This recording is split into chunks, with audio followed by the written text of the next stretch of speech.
And we're back with ANTEC products, but first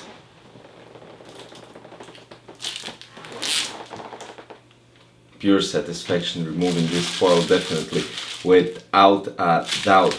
Now today we're going to talk about the ANTEC case. As you can see, obviously this is the NX600, and with the ANTEC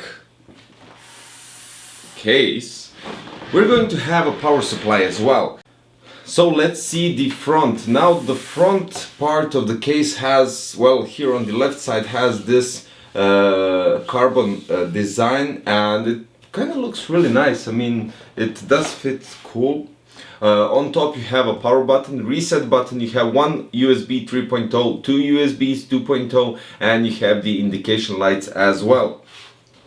On the other side you have the intake, which kind of looks weird since it looks closed but it isn't. It has small holes on each side, and that's pretty cool because even though it does look like small lines, they still suck in enough air. Now the thing about this case is it looks really interesting when you look at it like this. You don't have the whole opening on the front. You have some certain shapes like hexagons that are all over the front panel, and right here at the bottom you have a really nice ANTEC logo, so it's a really nice case.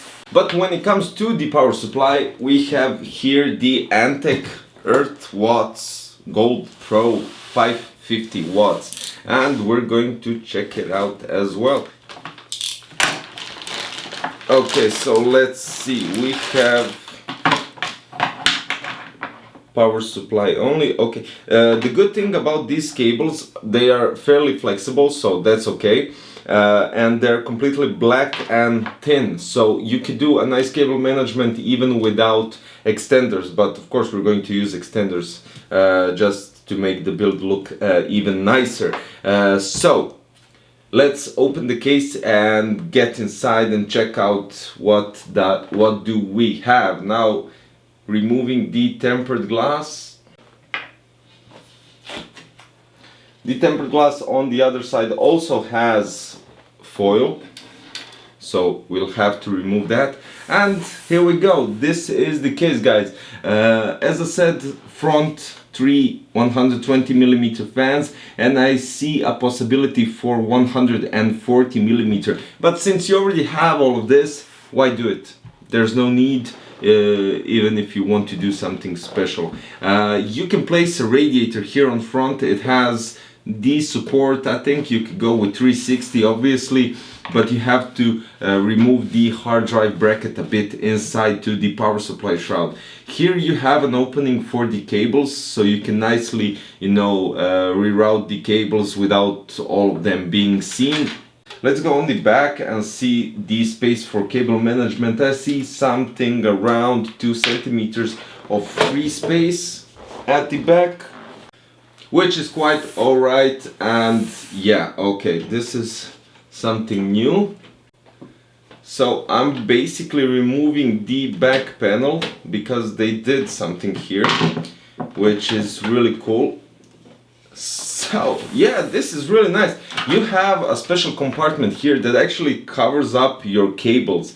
You have one screw, and you have this two, I don't know how to call them, clips or something, and then you can just remove this and manage your cables. When it comes to the RGB inside this case, it's not only the 4 fans, you have some extra stuff here. We'll get to that later on when we turn on the case. You have a controller right here.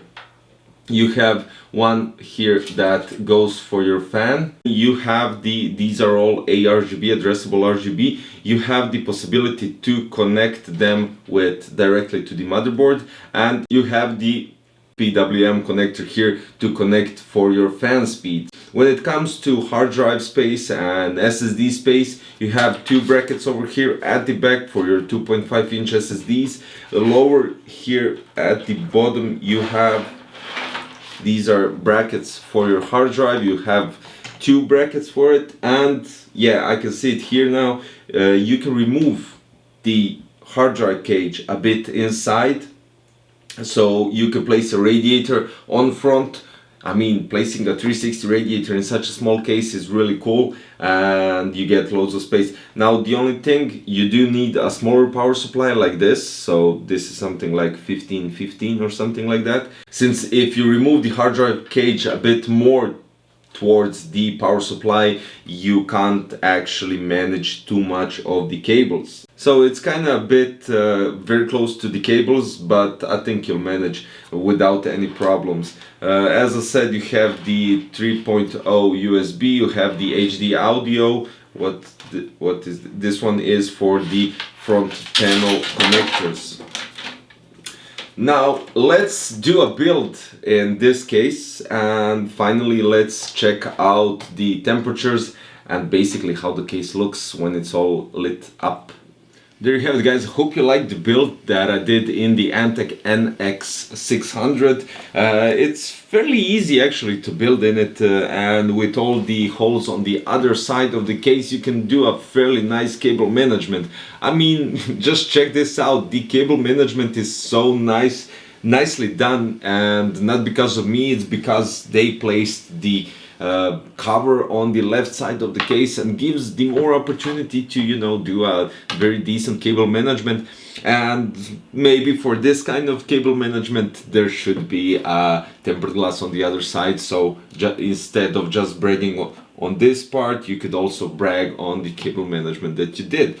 Now I'm actually really impressed with the temperatures in this case, just because in the beginning of this video that the left side that actually has holes for the intake, I was a bit worried since the holes were very thin, and I was actually kind of curious if that would be enough for these three fans to pull enough air for the CPU and for the graphic card. Now I played PUBG, I played Battlefield 1, and I did some stress tests, but those were stress testing the CPU. Now the graphic card was in both in PUBG and Battlefield 1, the settings were ultra, so ultra settings, PUBG, Battlefield 1, graphic card was on 100% load. The temperature was 70 to 71, and it didn't move basically anywhere, neither up or down, and I think that's quite alright concerning that this is the RX 570, you have two fans, and basically it was quite alright. I mean, I don't it doesn't matter the FPS and stuff like that in this kind of situation, because we are basically reviewing a case, so the airflow is definitely without a doubt okay. I have no single issue here, and since the airflow goes with the three fans through the graphic card and to the ANTEC A400 RGB, the ANTEC had actually enough air to cool the new Ryzen 5 3600X. Now the processor temperature was around 60, 52 to 60, somewhere around that. When it comes to PUBG on ultra details, because the load was 22-25%, and when it comes to Battlefield the load was 30-35, the temperatures were a bit above 62. Now when I stress tested the processor, the temperature went to 70 and it, well, basically stuck there, didn't move. So yeah, I think that's quite alright when it comes to airflow of the case. The design and everything, I had to sacrifice the hard drive storage space just to manage the cables for the power supply. Since you don't have a fully modular power supply and you don't have the cables that go directly from the power supply to the components, which are braided, I wanted to place a braided cables.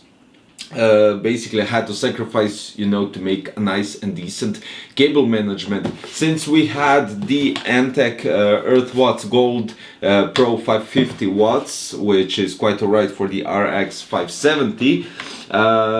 Actually, yeah, I want to state that as well. This power supply was quite alright for the RX 570, and at the full load I didn't have any problems whatsoever. So yeah, that's quite alright for the budget power supply and for that kind of a graphic card.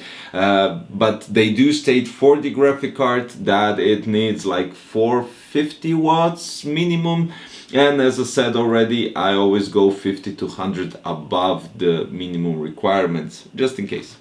The design of the case, I can't see any flaws. The thing is, on certain cases, when you have these kind of thumbnails to adjust detempered glass, they don't kind of fit perfectly. This one doesn't have that issue. You have a nice line here of the RGB front carbon side, and this is what I was the most curious about. The front panel looks sick when you turn on the RGB fans, even though if you want to place a single color or whatever you wish, it really looks nice, and that is basically what you're after. I mean, if you want a budget case that looks good, this is one of the solutions. So guys, that's it.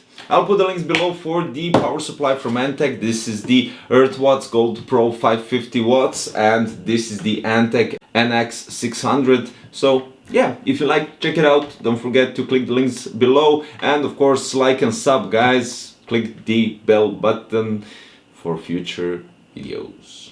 That's all there is to it. Thank you for watching, and see you in another review, video, mod, whatever I come up with. Bye bye.